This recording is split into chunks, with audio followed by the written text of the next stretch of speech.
तुम्हाला advance salary देणं याच्यात फार रिस्क आहे हो. काय तुम्हाला आम्ही पैसे दिले आणि तुम्ही उद्यापासून कामावर आलाच नाही, त्या पैसे घेऊन पळून गेलात तर काय करायचं आम्ही? तुम्ही प्रूव्ह कसं कराल की मी तुमच्यावर विश्वास ठेवू शकतो? मिस मानसी, तुम्ही हा गेम खेळा. सुरी तुमच्याच हातात असेल, हात माझा असेल. खेळा खेळा या. सर नाही सर. खेळा. नाही नाही सर, नको सर. नाही नाही सर, नको सर. मला नाही. अहो मी Parab. Sorry sir, sorry sorry. मी मानसी मॅडम, तुम्हाला काही मेजर टेन्शन आहे का? नाही असेल तर सांगा, आपण सॉल्व्ह करू शकतो. हा नाही सर, सॉरी, तसं काही नाहीये. अहो नाही कसं? अहो तुम्ही ती 6 महिन्याची ऍडव्हान्स सॅलरी मागितली होती ना, म्हणून मला वाटलं की हो पण मी ऍक्च्युली ती फाईल अप्रुव्हल साठी माझ्याचकडे आली. तुम्ही म्हणाल तर मी लगेच सही करतो. हा नाही, पण मी ती नाही घेणार आहे सॅलरी. हो असं कसं? आता सर तुम्ही ऍडव्हान्स सॅलरी मागितली आणि आता तुम्ही म्हणता की ऍडव्हान्स सॅलरी नकोय म्हणून. म्हणजे तुम्हाला ऍडव्हान्स सॅलरी हवी की नको हे आम्हाला कळायला नको? हवी की नको? सर, सगळ्या प्रश्नांची उत्तरं आत्ताच देणं अपेक्षित आहे का? लंच ब्रेक झालाय, आपण जेवून मग बोलूया ना. हो, लंच ब्रेक म्हणून आठवले, मलाही खूप भूक लागली. हा नंतर बोलू. हा हो.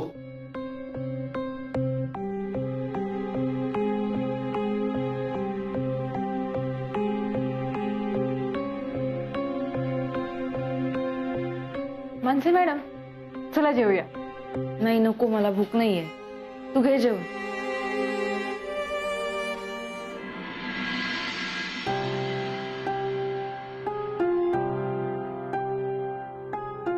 मी इथे मेघाला भेटायला आलोय खरं. मेघा मला बघून काय रिॲक्ट होईल हेच कळत नाहीये. हा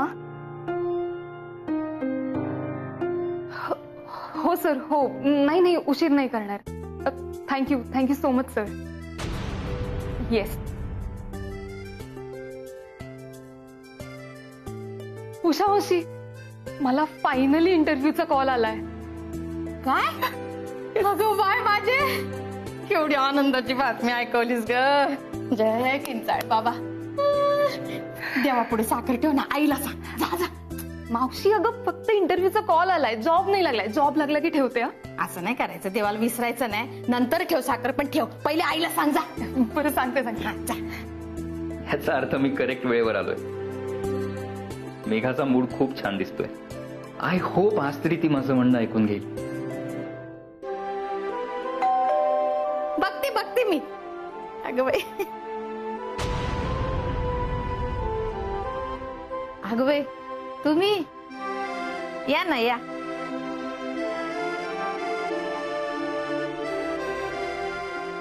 मावशी, मेघा आहे ना, आहे आतमध्ये आहे.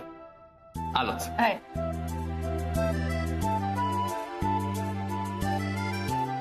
कॉल आलाय. आई नमस्कार. अरे तब्येत कशी आहे? मी बरी आहे, पण तू अगदी योग्य वेळेवर आलायस. म्हणजे तुझा पायगुण खूप चांगला आहे. मेघाला आज इंटरव्ह्यू साठी कॉल आलाय. काय सांगताय? कॉंग्रॅच्युलेशन्स मेघा.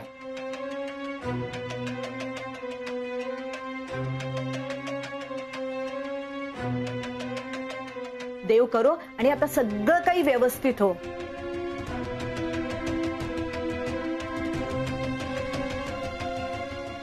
आई तुम्ही काहीच काळजी करू नका.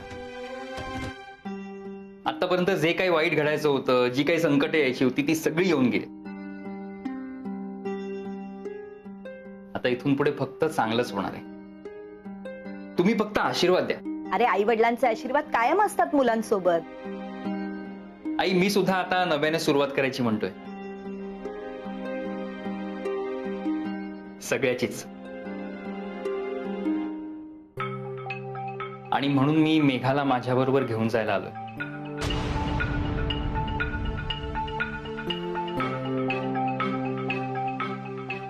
मेघा, आपल्या घराच्या चाव्या. आज तुला इंटरव्ह्यूचा कॉल आलाय. आजचा दिवस खूप चांगला आहे. त्यामुळे आपण आजच गृहप्रवेश करायचा. काय आई? चल तू तुझी बॅग भरायला घे. चल.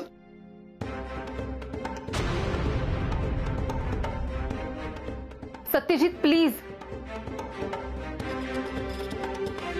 काय चाललंय तुझं हे? हा जो काही हक्क दाखवतोयस ना तू केव्हाचाच गमावून बसलायस. आणि काय म्हणालास? कुठलं आपलं घर? आपलं असं काहीच उरलेलं नाहीये. कारण ना माझा तुझ्याशी काही संबंध आहे ना तुझ्या घराशी. त्यामुळे मी हात जोडते. प्लीज इथून निघून जा. रेखा, काय बोलतेस तू हे? आई अगं मला समजवण्यापेक्षा या माणसाला समजव ना. तू माणूस काय म्हणतेस? नवरा येतो तुझा. नवरा होता, आता नाहीये.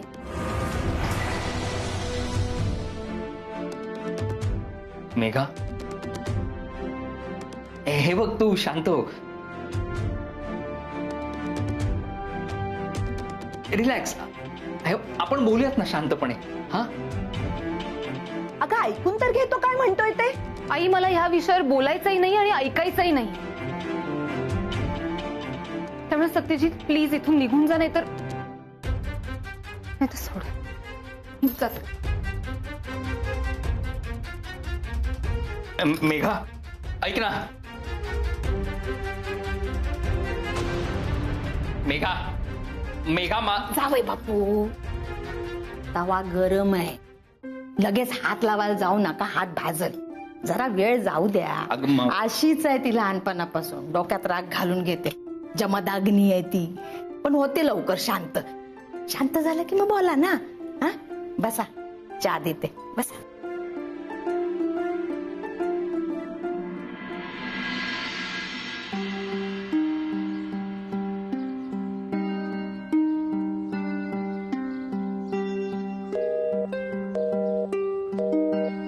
अनिकेत पण ना जेव्हा गरज असते तेव्हा त्याचा फोन लागत नाही. अनिकेत प्लीज फोन उचल.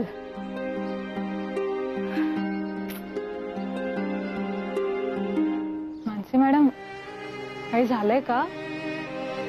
म्हणजे आय नो तुम्ही सगळं भारती मॅडम बरोबर शेअर करता. तुम्ही मला सांगूच शकता. काही नाही ईशा. असं कसं काही नाही?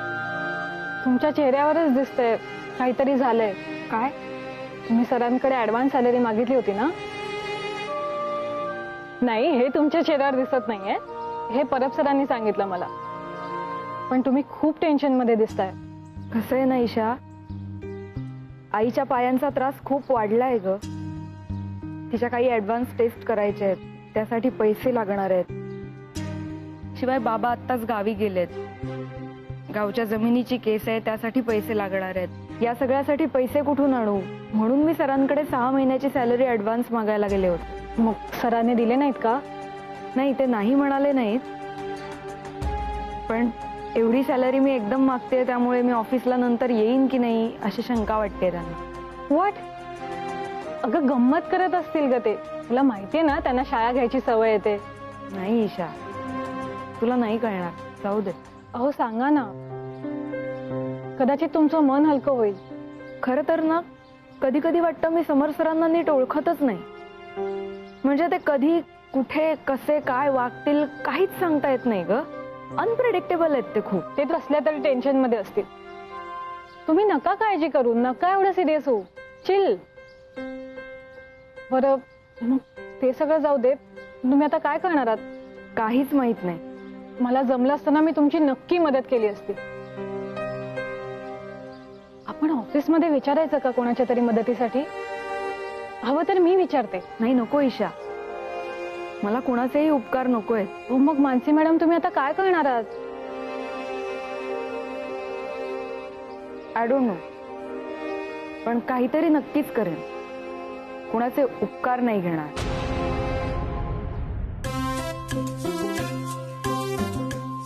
घेऊन जा घेऊन जा.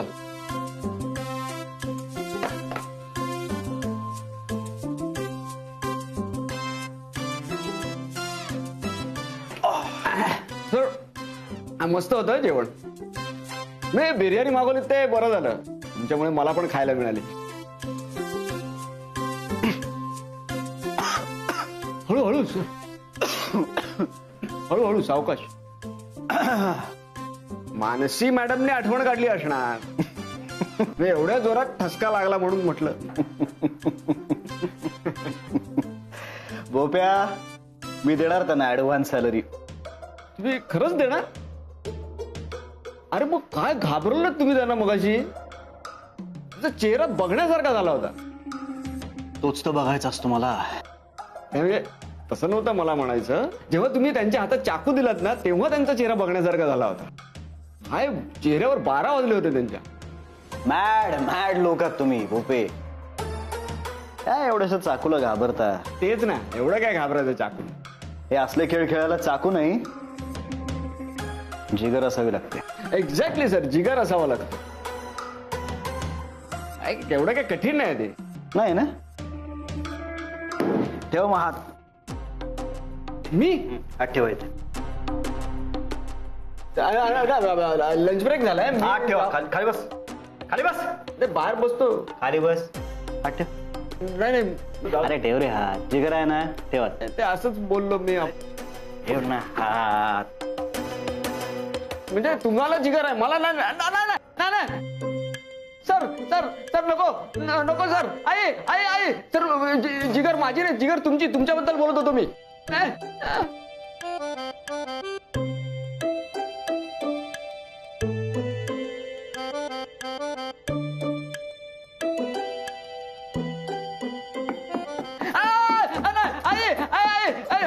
नको. सत्यजित, म्हणजे तुम्हाला तुमच्या हक्काचं घर मिळालं तर आता? हो आई, म्हणूनच मला आता सगळ्या गोष्टींची पुन्हा नव्याने सुरुवात करायची. म्हणून मेघाला घेऊन जायला आलो होतो. पण ती काय हट्टी आहे, ऐकणार नाही माझं. काही झालं तरी माझी मुलगी आहे. मला माहितीये ना ती किती हट्टी आहे ते. हो, तेही खरंच आहे म्हणा. म्हणून तुम्ही समजावा तिला. रादर तुम्हीच समजवू शकता तिला. आई, एकदा मेघाशी बोलून बघा ना. नक्की बोलीन मी.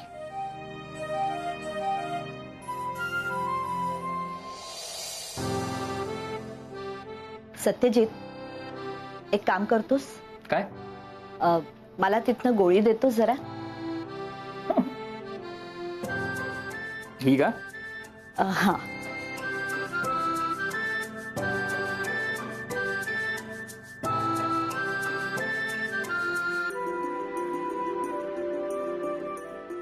गोळी अख्खी नको, अर्धी कर. बर. घ्या. नको मला, ती परत जोडून ठेवून दे तशी.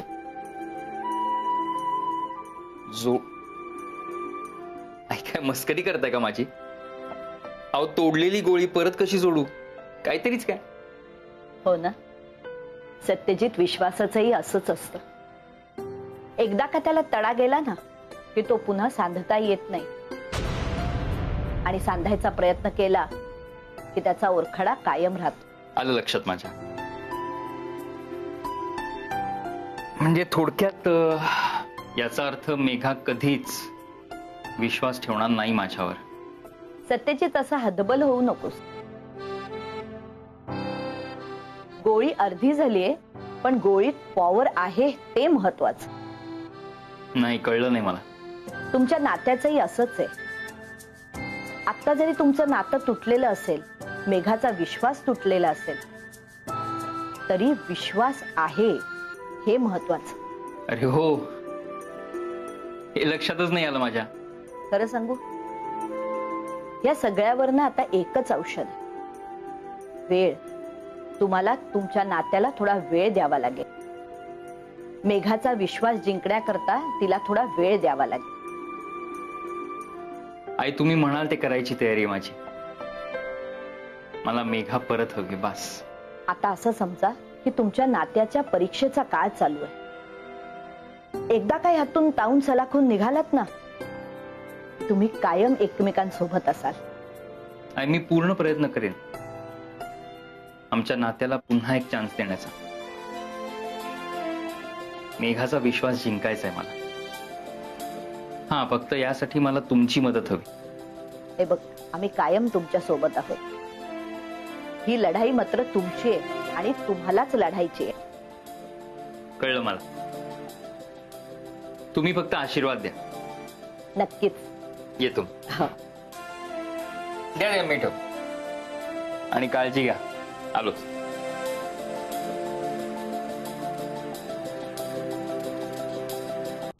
वा, जेवण होतं.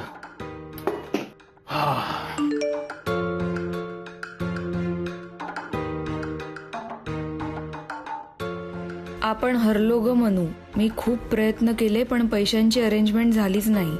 आता जमीनही हातातून गेल्यात जमा आहे. असो, त्या वरच्याची इच्छा, दुसरं काय. मुद्दाम केलंच नाही हे सगळं? काय झालं? म्हणजे सगळं करून सवरून मी काही केलंच नाही हे जे काही दाखवतेस ना, हॅट्स ऑफ. नीलम मॅम, तुम्ही नक्की कशाबद्दल बोलताय मला खरंच कळत नाहीये. तू 6 महिन्यांची सॅलरी ऍडव्हान्स मागितलीस ना? तुम्हाला कसं कळलं? ते इम्पॉर्टंट नाहीये. होय का नाही? हो, मागितली. कारण मला 2 महिन्यांची सॅलरी ऍडव्हान्स पाहिजे होती. तुझ्यामुळे मला रिजेक्शन लेटर मिळालं आणि तुला अप्रुव्हल. हो, पण मी ते अप्रुव्हल घेणारच नव्हते. Correct.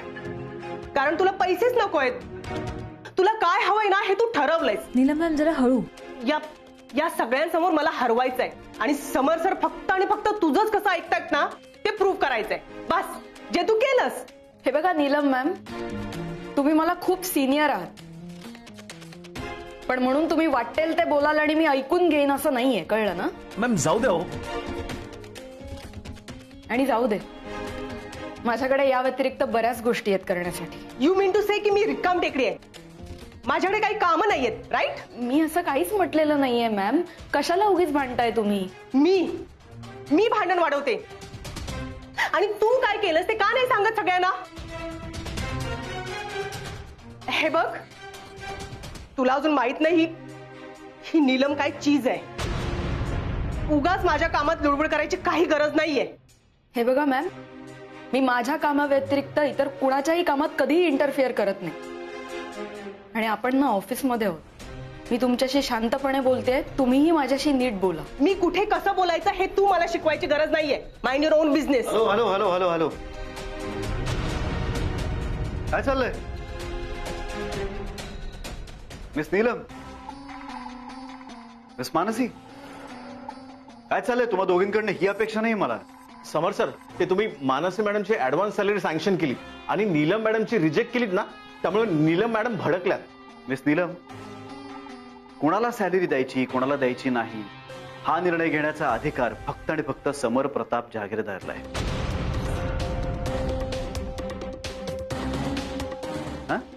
And for your information, miss मानसींना मी अजून ऍडव्हान्स सॅलरी दिलेली नाहीये. आवाज खाली. आयुष्यात 2 गोष्टी लक्षात ठेवायच्या.